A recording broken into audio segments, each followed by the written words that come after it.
Some breaking news coming our way. We'll introduce that to our viewers. We have the latest visuals now coming in from Iran as the Iranian Revolutionary Guard Corps continue to, in fact, launch strikes on Israel. This comes as Iran and Israel continue to exchange fires amid this escalation over here. Let's look at those visuals that we've got.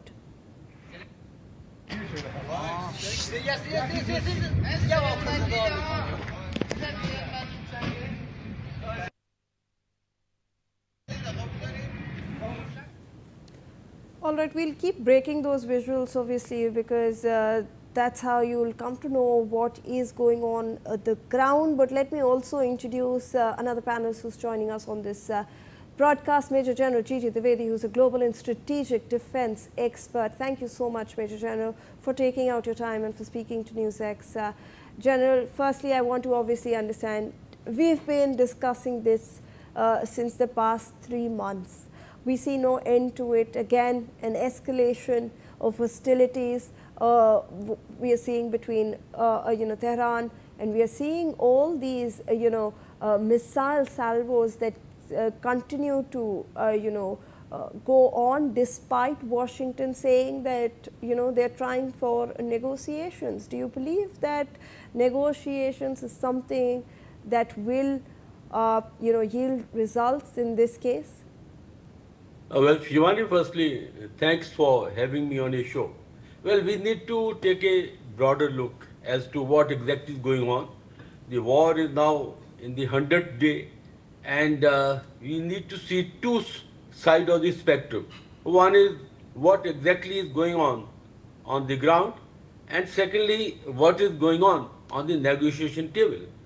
Well, firstly, as far as the war is concerned, I think largely the ceasefire is holding on. But yes, there is a sporadic violation of ceasefire, and that as far as President Trump is concerned, he said that this ceasefire is very unique. While his ceasefire is on, but we do fire off and on, but not very intense. Now, what exactly is the position on the negotiation table? That's very, very important. You see, as far as Iran is concerned, they have laid two very important conditions. First and foremost, the war is linked to Lebanon. Until there is a ceasefire in Lebanon, there cannot be any negotiation. And second, they are insisting on defreezing about $24 billion of the funds. On the other side, America has said that there will be no defreeze of the funds until there is an agreement reached on.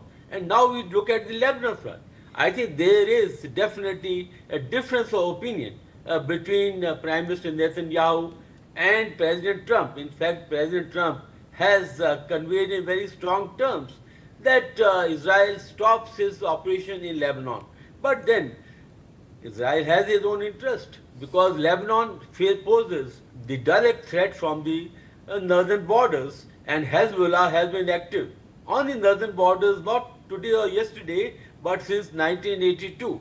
So therefore, as far as Israel is concerned, they want to remove the threat from the northern borders, while President Trump wants the Lebanon ceasefire to hold on because which are brokered, which are not held on. And as far as Iran is concerned, they want to link up Lebanon with the larger ceasefire and also defreeze their funds, and they are not willing to open the Hormuz, Strait of Hormuz, which is the trump card. So that's what the situation on the ground and situation on the negotiation table. Shivari.